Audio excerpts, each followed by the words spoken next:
এই টেন্ট হাউসটা নিয়ে এনেছি। আপনাদের মনে হলে আমি আপনাদের এটা বলতেও পারি যে আমার এটা খুব পছন্দ হয়েছে। আপনাদের যদি মনে হয় তো আপনারা আমাদের লাইক সাবস্ক্রাইব করে কমেন্ট করে বুঝতে পারে। আর এই দেখুন আবার ঢোকার ভিউ, আর ঢোকে আপনারা বুঝতে পারছেন যে কত সুন্দর এই জায়গাটা, তাই না? আপনারা বুঝতে পারছেন যে আমার এটা খুব পছন্দ হয়েছে। আপনার কি পছন্দ হয়েছে?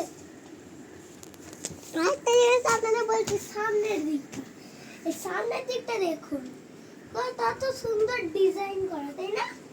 আর আমার এটা খুব পছন্দ হয়েছে। আর বাইরেটা দেখুন, ফুল, সুন্দর ফুল করা, তাই না?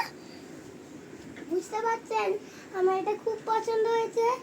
আর আর দাঁড়ান, ভেতরেও আমি আপনাদের একটা জিনিস দেখাচ্ছি যে এই দেখুন পলিথিন, এই দেখুন একটা কাপড় আছে পলিথিনের মতন, এর ওপরে আমাকে বসতে হয়। আপনারা কি বুঝতে পারলেন? तो लाइक सब्सक्राइब जरूर करना और कमेंट में जरूर आई लव यू मॉम जरूर कहना।